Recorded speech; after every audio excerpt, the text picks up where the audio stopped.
to the Pauly Price Podcast. Nonstop. Here's your host, the jack of all trades, Pauly Price. Hey, what's going on? Welcome to another episode of the Pauly Price Podcast, episode 38, just in case if you're wondering. And if you're new to listening to my show and you're asking yourself, what's my show all about? Well, I like to talk about news, sports, and entertainment. And sometimes you just can't talk about all of them. You want to focus on one subject, like I did in my last show, where it was all sports, and we talked with CEO of Pro Diamond Performance, Anthony Capiello, about baseball and the pandemic. And if you didn't catch that show, please go back and listen. It was a real good one. But today, it's about to get serious, because we're going to talk about the entertainment side of the show. And when I'm talking about entertainment, I'm talking about classic horror movie slashers. And today, I was very fortunate enough to have guests on the show. So I got two guests, my lovely wife, Jen, and a friend of ours, Chris, from Brooklyn. So we're going to be debating, ranting, and shooting the shit about these iconic murder, death, kill perfectionists. So I know that this is going to be a killer show, if you know what I mean. And let's get this baby started. You think you was going to get away from me? Most certainly not going to get away from me.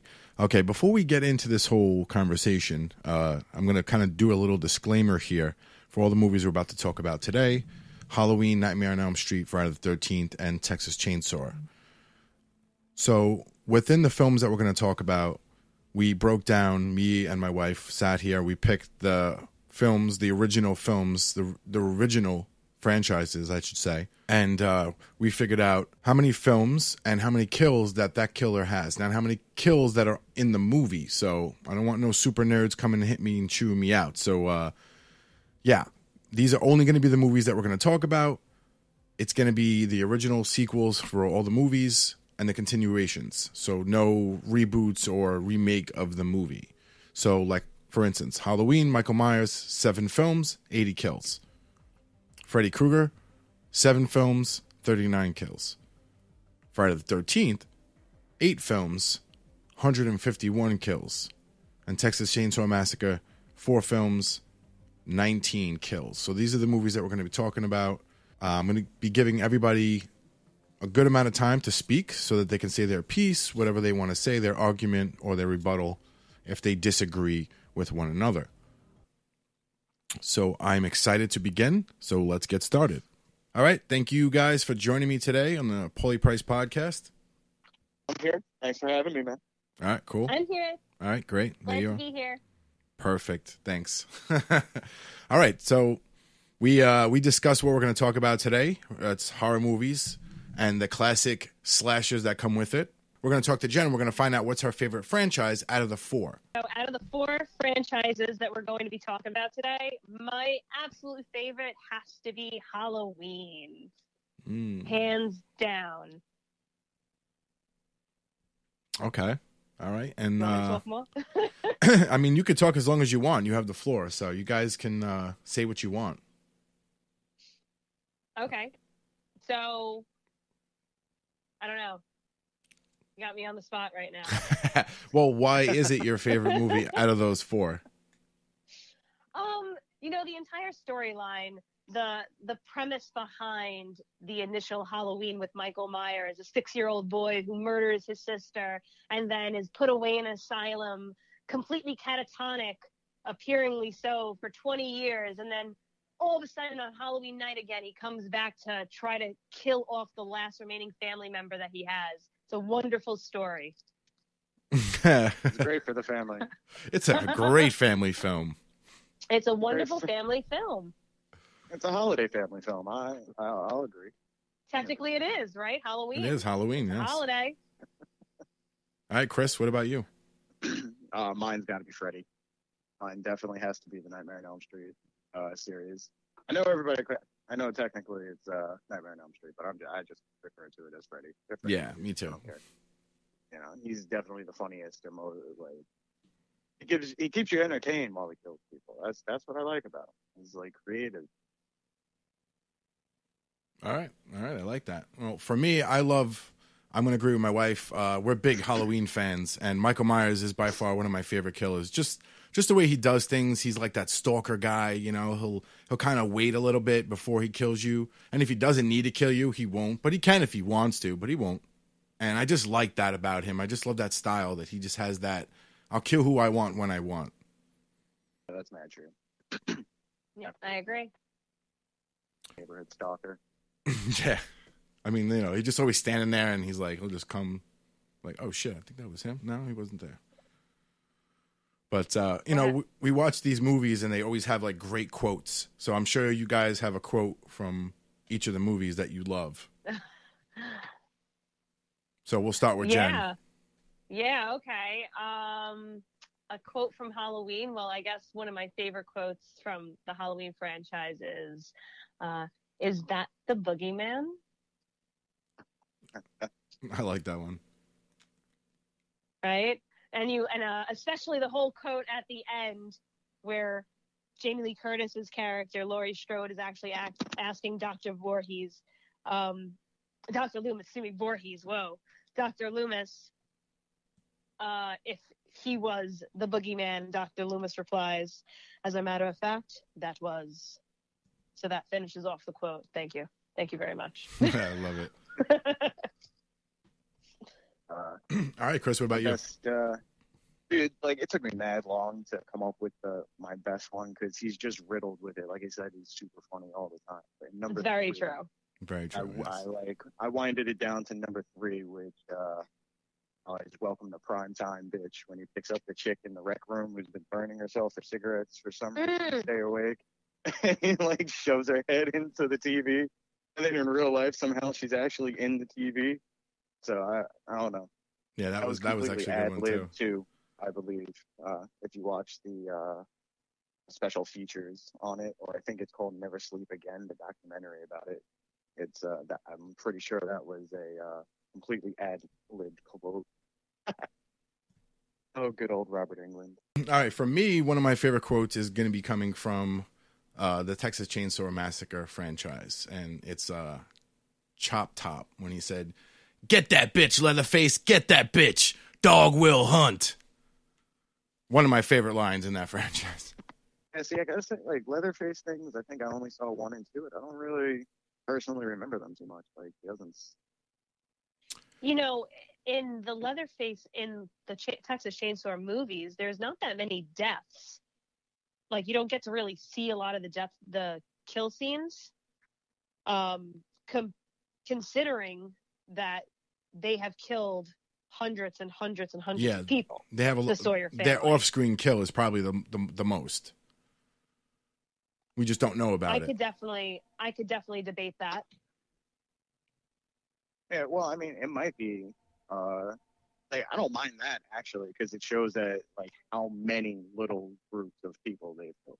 You know, like they always get little groups of people. Like our people, like Freddie, any teenager in the neighborhood that goes to sleep. That's a huge group of people. Jason, Mike, you know, like the neighborhood. So, like, for them, it's like small groups, and the fact that they have such numbers is, it's pretty crazy. I mean, they had how many people are going to break down over there before people are like, yo, bro, people are going missing. They start to realize. Well, it was cool because the first movie happened, and then the second movie was like 17 years later. But what was going on was the grandfather was basically he was known for his world-renowned chili, which was the human meat. So people in the town were eating human meat and didn't even know it. So that's what that movie was about. And then in that movie, you actually see Leatherface where he doesn't want to trying to kill his girl. Like he wants to save her. You know, it's like weird. He kind of like starts to care about her. Definitely saw a couple of them. They're vicious too. Like, that's kind of why I like them. Gory. Yeah, it's almost like a snuff film in a way. It's like shying a little bit underneath that. And I don't know, it almost has that realism to it. Like, oh, whoa, that looks real. Like this could happen, you know? And the fact that it was a true story, not all the facts, but it was based on true events, just is mind-blowing. I agree. There's something really, there's something really creepy about knowing it's based on Ed Gaines, who was a real-life cannibal, who really did rip people apart. So that in itself just creates this, like, air about the movie, you know? And I have to really agree that the Sawyers are a really fucked up bunch of people. And they really are people. And that's the other part that's kind of scary about the Texas Chainsaw Massacre. You know, it's not about a demonic presence or someone who came back from the dead or, you know, a spirit in the dream world. This is like a real family. You know, Yeah. They eat dinner together. It's just the dinner is you and me. Exactly. Scariest thing is, like, it's a chainsaw. How do you block that? How do you stop? Like, I can understand Very true. a knife, like, you could sway, like, No. you know, You Jason just and gotta get Michael. the fuck out of the way. Don't go anywhere near the motherfucker with the chainsaw. You see that motherfucker with the chainsaw? You should already be in your motherfucking car 20 fucking blocks down, all right? You don't stand there and go, wow, look, is that a chainsaw? No! You see the fucking chainsaw? You get the fuck out of there. Jason and Mike might swing at you, and you might avoid one or two. You know? Yay. A chainsaw is coming right back towards you. It's just oh my God, that's so scary. Yeah. Such a You know, scary. though, you know, Chris, you brought up a good point as well with Jason and Mike. But the thing with Jason and Michael, they will place themselves so strategically in your path that you accidentally happen upon them, right? And there's really no way out of that. At least with the fucking chainsaw, you could hear that motherfucker coming.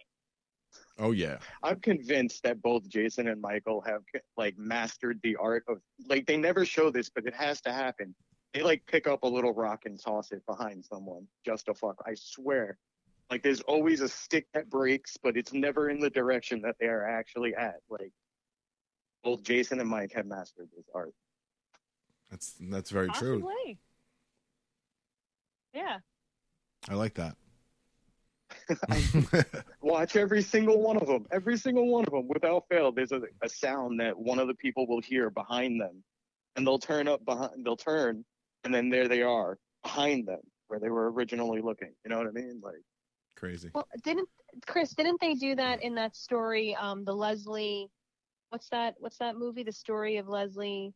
Oh, Behind the Mask. Leslie, Yes. The Rise of Leslie. Oh my God, I love that. Yes. movie So in that much. movie, didn't they show a look into how a serial killer who's stalking somebody, let's say, standing outside their school, and waits for the person to look out the window and look at them, and then when they stop looking for that moment, he runs behind the tree.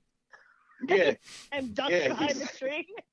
Don't know how much cardio, because like when they're running their asses off, they have to pay attention to when the kid's about to look back, and they stop immediately. And Yeah. just walk. Right. All right, so that was really good. I like that one. So let's move on to the rapid fire questions, where basically I'm going to ask a question, and we're all going to answer as quickly as we can. And if we disagree, then we have at it. So, you guys ready? Ready. All right. So the first question: out of all the killers, who's the most strongest? We start with you, Jen, then Chris, then me. I'd have to say Michael Myers. Chris? Yeah, no, I'm gonna have to say Jason. Okay. I'm going to go with Michael Myers. I think he's definitely one of the strongest. Definitely close to Jason, but I think he's got a little more strength. I don't think Michael Myers has. Jason So- punches his hand through people's bodies, folds them in half. He's done the same things that Michael has done and more. Like, Yes. all the feats of strength I've ever seen Michael perform, I've seen Jason do more times, more drastic, ripping people. He's squeezed people's heads together until eyeballs popped out. He's like torn and ripped heads off of bodies effortlessly, and like the sheriff was on top of him, beating him with a fucking big ass rock, and Jason just grabbed his face and did a sit up, and in the motion of doing a sit up, folded the sheriff in half. I'm sorry. So I understand where you're coming from with that, Chris, because you're right. Jason does have this super ability of strength, but when you really think about it, Jason is the undead. Okay? He was a kid when he died, but somehow mystically he comes back as a full-fledged fucking adult on steroids. Yeah.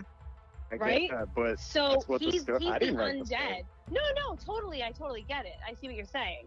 But I like, my point of why I picked Michael is because I think about Jason as also being one of the strongest ones, of course, because obviously you can't watch a movie and ignore the fact that he's punched a guy's head off without barely touching him, you know? But when it comes to Michael Myers, he's still a man, and he's put his thumb through some guy's forehead, like through the bone of the skull, standing there. Not like he punched it, he just poked him. You know, like, that is crazy superhuman strength. And Michael Myers has never really died in any of the movies. Okay, yeah, sure, they said that they shot him. He's unkillable. He got hurt, but he's never actually died. So he's still a human. So as being a human, that in itself, I think he gets bonus points for being that strong and still being an actual person rather than an undead entity. What is this actual person thing? He's a real He's a real person, Chris. He has feelings, you know. He has feelings. But you're still just asking a question. He has feelings. So what? He'll kill. Okay. You want to give him humanity, but he'll happily kill a child and dogs. But Jason don't fuck with fucking kids. Jason do not fuck with kids. He just kills any person. Like, yeah, he's undead. You're trying to give humanity to the person who will kill a child. Jason does kill kids. He tried to kill. No, he doesn't. What's his name? The frog. What's his name? Frog. Oh, fucking. You know. I don't know about that. He was trying to kill the fucking. Remember, every time that he was killing people, he was always killing the counselors, who technically are teenagers, right? Yeah, even though they're 30-year-old men and women playing 16-year-old teens, they're still supposed to be teenagers. Not a single fucking person age was 16. They were all drinking. Yeah, I mean, all of them partook in partying drugs, but not every single one of them was super They were smoking pot in Halloween as well, and they got killed. So they made it a point. He was just a padded number, as Leslie Vernon even explicitly explained. They're just the drinker, the super drunk person, and the stoner is just a padded number. Yeah, everybody else is fair game. They were sober. All right. No, I can't give it to Michael. Okay, so the only thing that's fine. There's no wrong answers here, right? Whatever, motherfucker! Just because he's kind of human and hasn't died yet, it's just about his strength level. He doesn't get points for being human.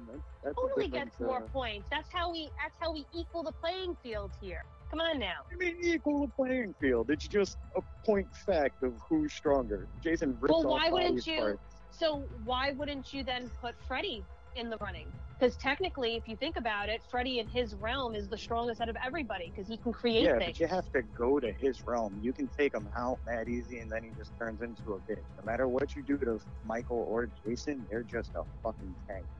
And to me, that's the scarier part. Like, it's an unfair advantage. Like, that's why I never look at Freddy when I think of stealth killing people and shit, because you know for a fact already when you pass out that you're in his realm, and if not, very quickly you know something's up, so you already know Freddy's on you. Like, yeah, he can kind of sneak up on you, but I'm not considering that stealth, not at all. All right, so we'll move over to the next one, which is, out of all these killers, who's the most creative killer? I'm gonna have to go with Freddy in terms of creativity. Yeah, I agree. I definitely think that he's very unique with each kill that he does. Although he doesn't have many, but they're great. And he's got the best puns. So not only does he have the most creative kills, he follows them up with very creative sayings. And oh my gosh, yes, thank you, Freddy. I love soul food while having literal souls on foods. Like, how amazing is Freddy? Very creative on that one. All right, so out of all the killers, who is most stealth-like? Michael Myers is the stealthiest motherfucker. Yeah. See, on this one, I had to give it a tie between both of them, because Myers is in building rural neighborhoods and shit. Jason's in the goddamn woods. You ever try to walk in the woods? You know how difficult it is to walk without making a sound and pop up behind someone? This is what I'm talking about, like that whole take a rock and throw it behind someone type thing. So, I don't know. And since we've eliminated a few of the movies, I don't think Jason's really fucked with like a rural neighborhood.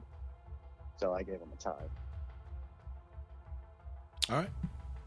I'm gonna go with the tie too, because I was torn between Freddy and Michael. Although I like Michael, like I said earlier, that he's always hiding and stuff. He's kind of like a ghost. He kills people, stuffs them away, and kind of wants you to find them before he kills you. But Freddy, I mean, just the way he lures you in, it really is so cool. And it's hard to really pick an answer for that one. So we'll move over to the next one, which is out of all these killers, who's the most psychopathic killer? Oh, Okay. Jesus Christ.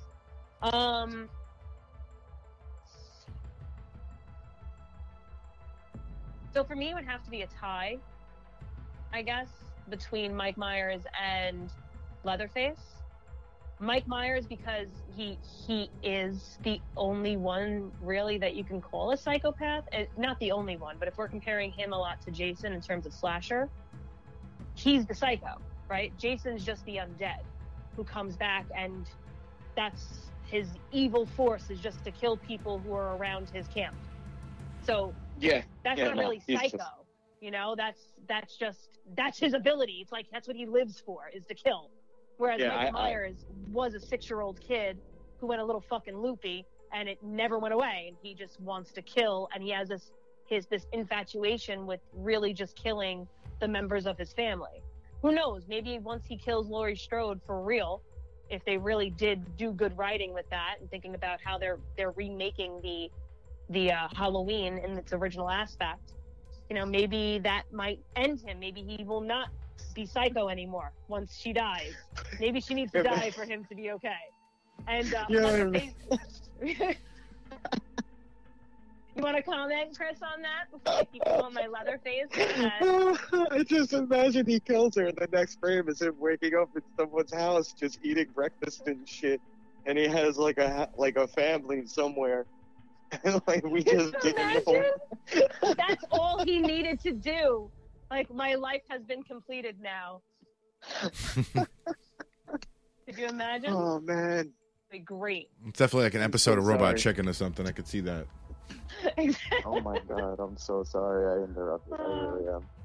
And, you know, Leatherface, let's get back to that. Leatherface, because him too, you know, he is a real person. Leatherface, I kind of feel bad for him. He's more of like a product of his environment. His family were cannibals. They're really the psychopaths. He's got special He was born needs, with, you know. Yeah, he's got intellectual disability. He just listens to his daddy and mama, and they tell him what to do. So, you know, and then it proves in the second film, when he did have feelings for that girl, he didn't want to kill her, proves that he does have a good heart. You know, even though that he's been a psychopathic killer and chopping people into itty bitty pieces for, you know, decades. Well, it's funny you say that, because my last question is, who is most likely to get married out of all these killers? Oh wow. You could take that, Chris. I mean, I gotta still answer the psychopathic one, and I gotta give. Oh, okay, yeah, go back to that, please. Because seriously, Mike's just mad at his family, and I can understand some of that. I really can. Yeah, I can identify with that. You're just mad at your family, dude. I mean, I would never kill none of my family, but I can understand the anger, right? But there's that Game dude and the Leatherface dude, bro. How many people did they just cut up with? How much diesel did they spend killing people? You know what I mean? Like, Exactly. For me, it was my pick, Crazy. Leatherface. I mean, come on, inbreds and cannibalism. That's a winner right there. they killed enough people to raise stock prices on whatever fuel they were using. That's what I'm saying. Like, you know what I mean? In that chainsaw. Yeah, if you can go back and watch them, it's really, if you sit there and you look at the details, it's actually really great. Yeah, even though there's not that many kills in Chainsaw Massacre. Yes. You don't actually get to see the kills. No, not as much. I mean, there is one girl that gets thrown on a meat hooker, thrown in the freezer, she freezes to death. There's a couple people they like basically chop up and leave, and then they chop them up later. You see that happen when they have the girl survivor and she sees the guy getting sawed up.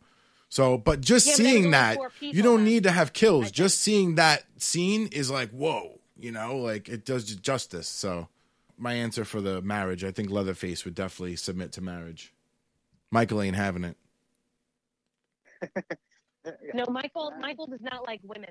Yeah, and Freddie likes little boys, so it doesn't help. What?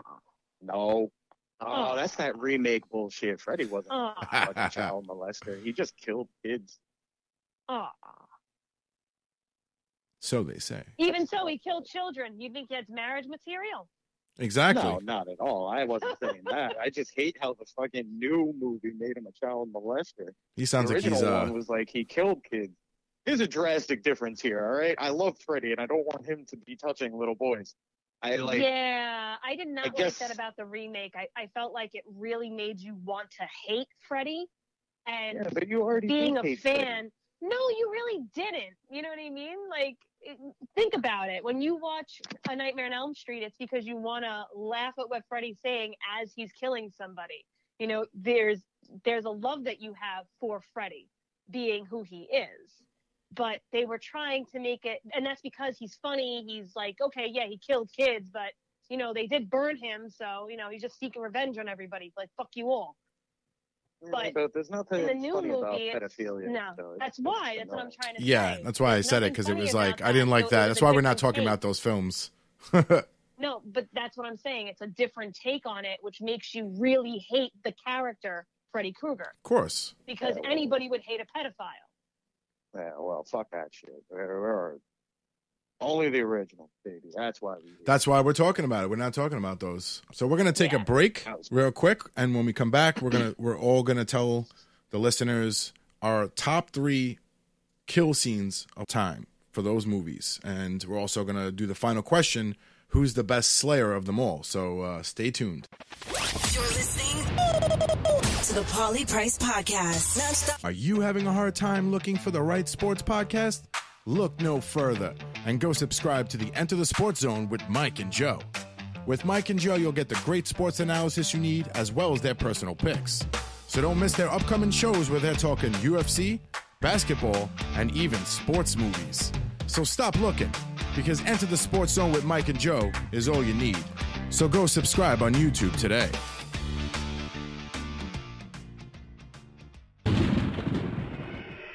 Did you know that in the state of New Jersey, a homeowner is not required to disclose if the house you want to buy is haunted by ghosts?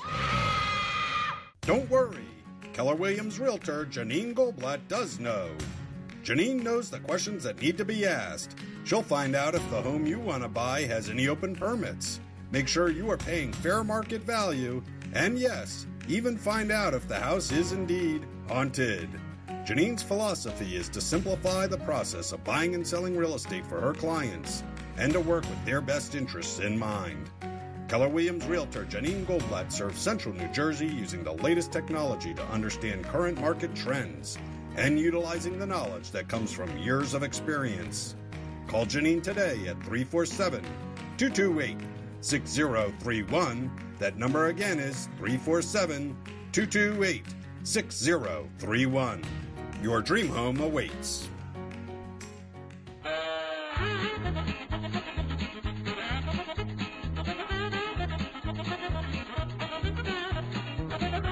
All right, we are back with the Looney Bunch, and we are going to get into the final segment where we're going to talk about our top 3 kill scenes of all time and the final question, who's the best slayer of them all? So let's start with Jen. What's your top 3 favorite? Okay, so top 3 favorite kill scenes from the franchises that I can remember.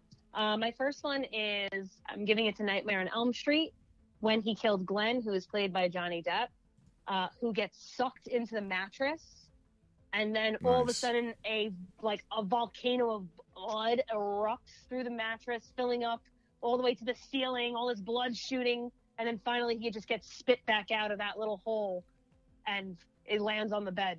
So I just thought the whole scene itself was very, very entertaining. Good choice. Another one of my favorites has to go to Halloween.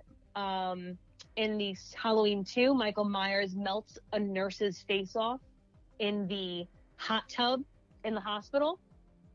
And it's just the whole act that he keeps like dunking her head and then picking it up, and we start seeing her face start to get blistered until it's like melting off. And then he even just keeps his hand in there for an extra couple seconds just for good measure to make sure she's completely dead. And you got to love the fact that he's burning his own hand and he doesn't give a shit. I love that. And then, it's hard for me to think of a third one. I love them all. All right, Chris, how about you? Mine is in Freddy Part 4, when he turns Linda into the roach and squishes her in the roach motel. That's probably one of the craziest ones I've ever seen. And then you got Mark from number 5 in the Freddy series that turns into a comic book. And that one I like because it's so outlandishly over the top that it's hilarious. And then the last and my favorite one is the most iconic one from the Jason series, and that's when he takes the chick in the sleeping bag and slams her up against the tree and kills her. Yeah, that was a good one. That was a good one. That kill was actually when they were seeing like making it, Kane Hodder really hated doing it because he said he had trouble holding the sleeping bag and whatever they had put in it to make it look like a woman. And like the tree had razor blades on it, and it was filled up with like water. Well, not water, but blood, so that when he hit it, it would do it. And they had him fucking doing it for like ever, and he was getting super pissed off from doing it because it took over like 3 or 4 hours. And they only used one slam against the tree.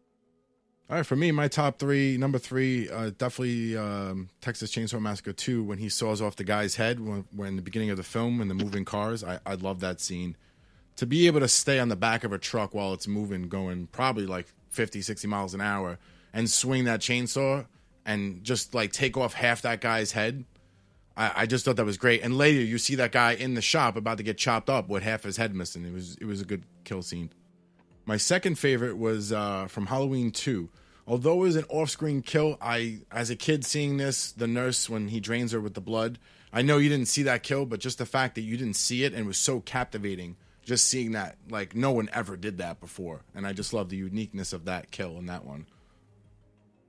And my number 1 kill is going to go to Friday the 13th, Part 3, where Jason pops Rick's eye out when he crushes his head. That was one of my favorites. That when I saw that as a kid, I was like, holy shit. Fatality. All right, so we're up to the last and final question, last debate. Who is the best Slayer of them all? We'll start with Jen. So if I'm going to think about this answer, based on number of kills, you're going to think Jason Voorhees, since he has the highest number of kills. But then if you really want to think and consider every other aspect about it, because when I compare who the best is, I'm going to, of course, kind of keep it between Jason and keep it between Michael Myers here. Michael Myers has about 80 kills, let's say, throughout his franchise, not counting all the remakes and whatnot. And maybe. I think, no, it is. I have it all written down. If you doubt me, ask me a question. Silence. So I got it all written down. No, I'm in the other room. So I got it all written down. To be honest with you, the Friday the 13th movies compared to Halloween, they were pretty close to each other in terms of how many kills they had in per movie until we got to the final chapter of Friday the 13th, and then Jason X and Jason Goes to Hell and all those. That's where you really started seeing these high number of deaths and everything. But you also have to count that there's one extra Friday the 13th movie than there is a Halloween film, in terms of Michael Myers being the killer and in terms of Jason Voorhees being the killer. So it doesn't matter, right? At the end of the day, Jason Voorhees still has more kills. Okay? Oh, hold on. Our daughter woke up. Oh, yay. Perfect timing. Perfect timing. How many movies does Mike have? How many movies does Mike have? Michael Myers, if we're just talking about the original, series up until Resurrection, right? So no remakes. He appeared in 7 of the films. Jason's 7 out of 8 films. Out of, if we do not counting the remake for Friday the 13th and not counting Freddy versus Jason because that was a crossover movie and really shouldn't count in terms of the Friday the 13th franchise. So if we don't fucking part 9 and Jason X should count. I think it should stop at Friday the 13th, 8th, my opinion. But well, if you do that, then he loses. Then Jason's going to lose 46 deaths combined. And if he loses 46 deaths, let's see. Hold on. Still over 100. No, not in these. Then he's at 82. He only beats Michael Myers by 2 deaths.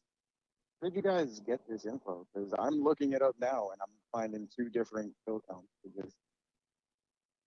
So we went through a variety of fan sites at IMDb. We went through different lists and then compared the lists together.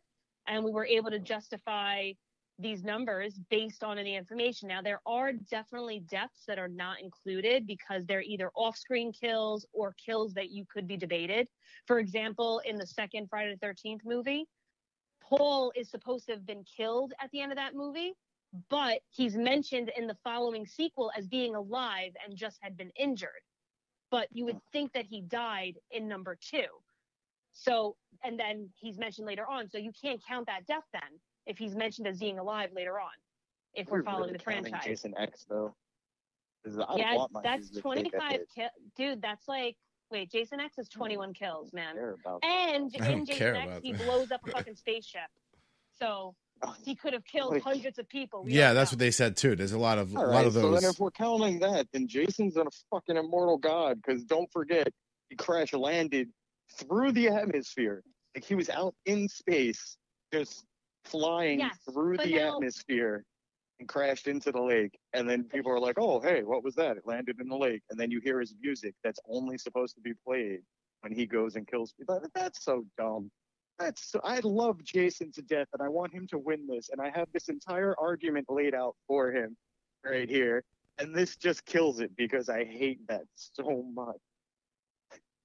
Now, let me also say something about Mr. Jason here. If you really think about it, Jason doesn't go anywhere. Jason really does stay in Camp Crystal Lake. Everybody else comes to him, right? Yeah. He doesn't travel. It's just these stupid morons keep going back to the camp where they know Jason kills people, but they always think this year will be our year to live. I don't fucking know. Yeah, I mean, going back there, you know? Jason went to Manhattan in space, though, so Manhattan was because... No, but Michael travels. No. But wait. Michael gets places, right? Michael is never living in Haddonfield when he gets back to Haddonfield. He always makes his way back there. So he travels for his goal. So he's always going after a goal. And then he went to Manhattan and somehow wound up back in fucking Crystal Lake for number 9, and then somehow wound up in space and wound up back on Crystal Lake. Like, he travels. He pinpoint. He went to space, man. Space, flew back to Crystal Lake. I don't want to hear it. I don't want to hear it. Wait. He was in space. Yeah, I know. He fell with style. He was in space because they brought him into space. I know. And Michael wasn't where he was because he wanted to be there. They brought him there, and then he came back to Haddonfield. So what? So your man keeps getting detained and fucking taken. Like Jason, he got knocked the fuck out and then taken and frozen. And then he just woke up in space and then just murdered everything in his sight to fall gracefully back to Crystal Lake. I want to see that sequel. You know what? I want to see that sequel. Uber Jason on Earth, all beefed up with metal and shit.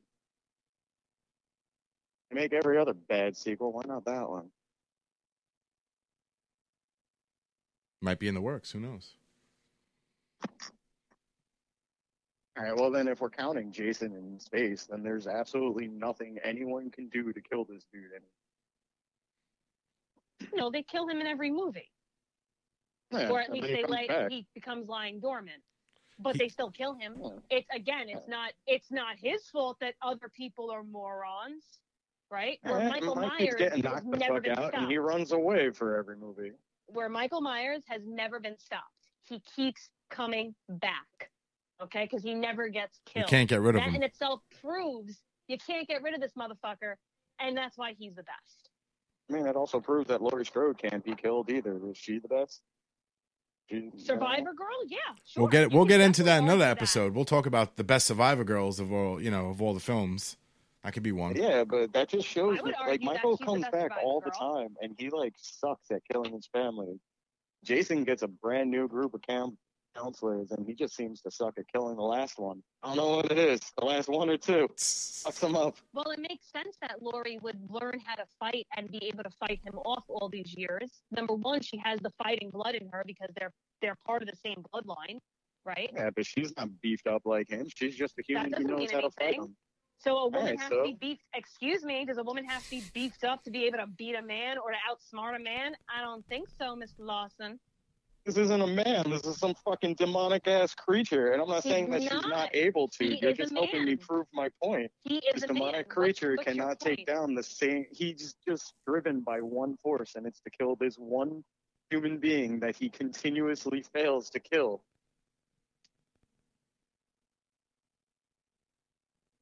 There's one human. He killed everyone else, but when it comes to Laurie fucking Strode, until that last one or whatever it was that he finally did it, woo.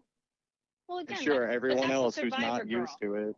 I would like to get Resurrection out of the equation if we're talking about, removing movies from the franchise to just never talk about again. Like you want to never talk about Jason X ever again.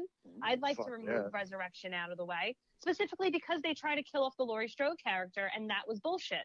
Yeah, that was should stupid. never have happened. And So, H2O they can get rid of because they can get rid of everything after number 2, realistically. Even though I do really like 4 and 5, don't get me wrong, and 6, The Curse of Michael Myers, those were good movies on their own. But if we're really thinking about the storyline, I have to say that 1, 2, and then now the new movies that are just starting to come out with Halloween, Halloween Kills, and then Halloween Ends that will be coming out after, that's following the same storyline with Laurie Strode. So at least that is one real story. You know what I mean? Versus them constantly changing throughout. I hate when these franchises start changing the story around and then forgetting I had a daughter. No, now I have a son, but I never mentioned the daughter. And then I'm 20 years old. I'm 50 years old. I'm 60 years old. I'm back to 30 years old. I don't fucking know what's going on. Sorry. I get upset. Yeah, but I mean, but Survivor Girl's a Survivor Girl. So if we're talking about, let's keep them Jason's separate, killed right? more Survivor Girls than Michael has, then obviously. Well, there's only one Survivor Girl really in Mike Myers. If you really think about the trilogy, there's a few, of course, like Jamie and all that, but realistically, it's Laurie Strode. But there's always somebody who survives at the end of a Jason movie.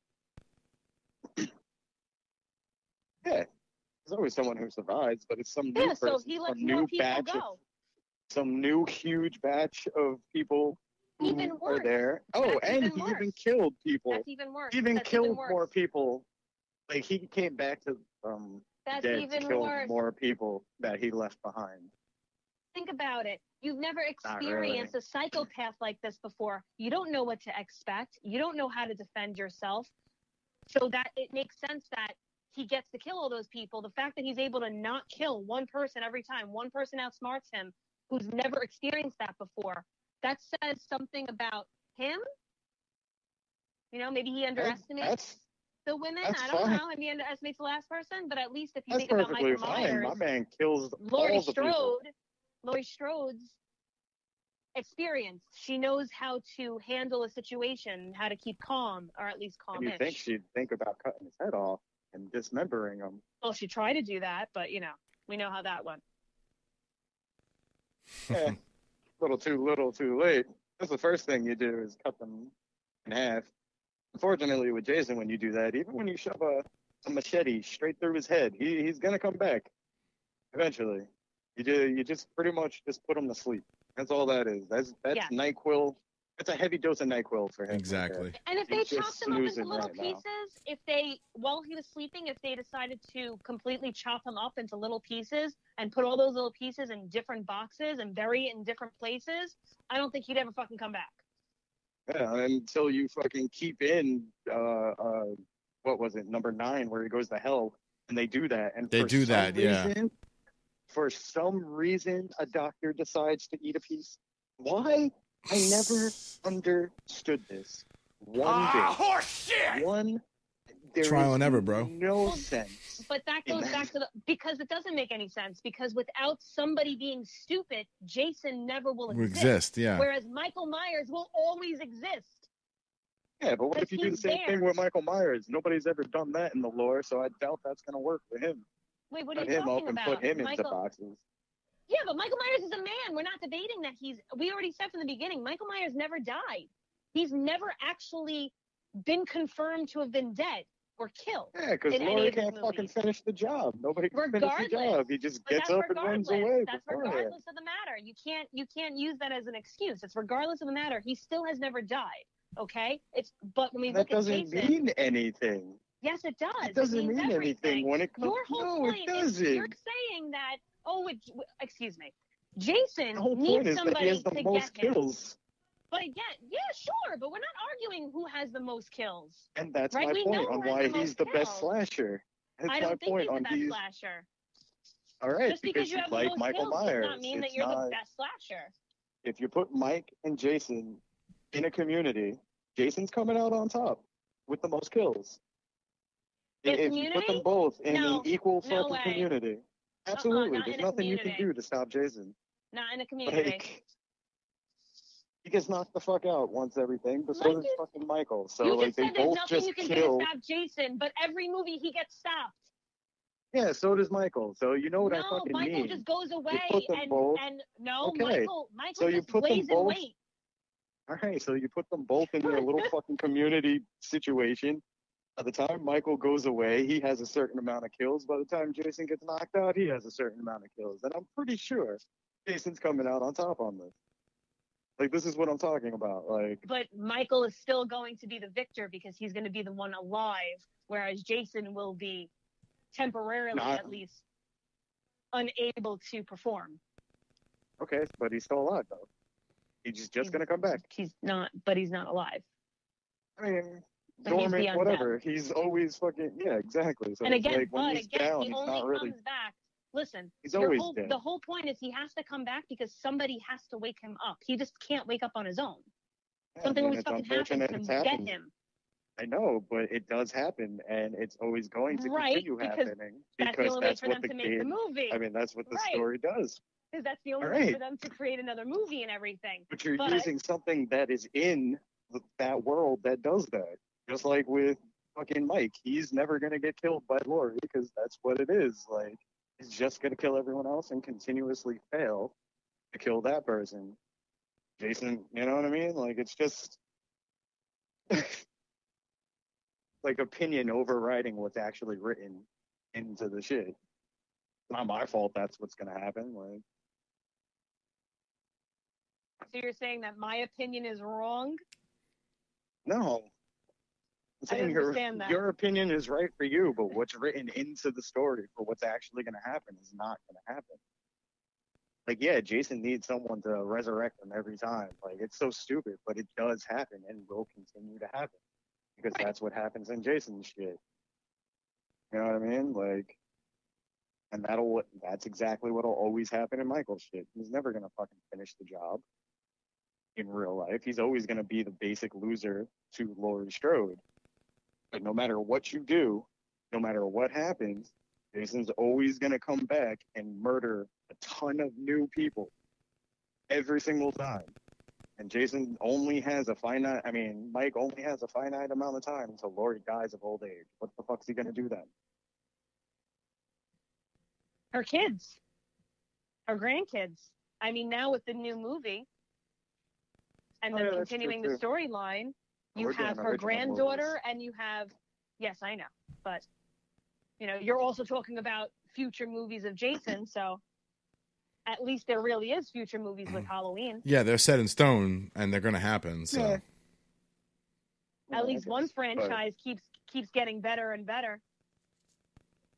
They keep trying to hold on to the shit. I'm tired of them fucking trying to resurrect that shit. If they do it right the first goddamn time, that's it. Yeah, leave it. I'm glad they stopped touching Jason. Because it was stupid. They couldn't, you know. It added a lot of great. Yeah. Sorry, continue. No. I mean, it's the truth, you know, like the new Freddy movie that they try to do, the new Jason movie, the Texas Chainsaw Massacre. They always try to remake these movies because, you know, they're trying to bring slashers back. They're trying to make more money. They're trying to promote it. Oh, look, now we can have these really intricate death scenes now because, you know, technology has gotten better and everything. But it's like, no, you ruin it every fucking time. Nothing says you can't hold on to your roots. Like with the Jason movie, they did a lot of great shit. They really did, but they still just fucked it up. That's why you can't play with it too much. It just wasn't good. You know, it was the kill scenes. We're not talking about death scenes. You know what I mean? Because death scenes, you could watch a million different terrible horror movies and find some of the greatest death scenes in them. So it's death scenes aside, it's the story. At the end of the day, the story has to drive everything. And if people don't like the story, and if it doesn't really hit them as being something new and different and interesting, then why make a remake? You know, make another sequel, do a 20-year later sequel. Don't make a remake of a movie. And I think that's where the new Halloween is starting to understand, and you know, people in the world are probably going to look at it and say, hey, this is what we have to start doing. And you started noticing that in movies, that they're not doing a carbon copy remake, that now they're just doing a sequel of it later on. Nah, I would have been able to do a Freddy remake, I'm pretty sure. Pretty sure I would have been all right with that. But why does it have to be remade? Why can't it just continue the story? Because you don't have Robert Englund anymore. Oh, well, that's true. There's no possible way I would be able to make a continuation story without Robert Englund, and he wouldn't sign on to do it. You know, he's fucking super old.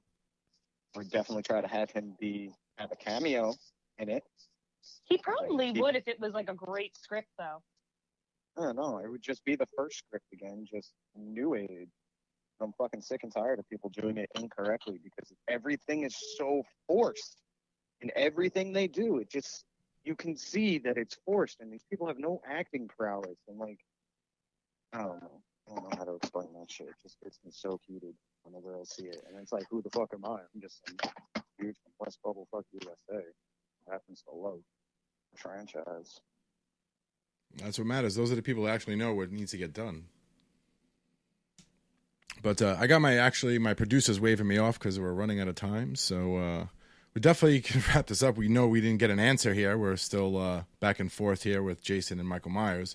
But thanks for being on the show. You guys were great. Thanks for having me. Anytime. Definitely going to have you guys on again.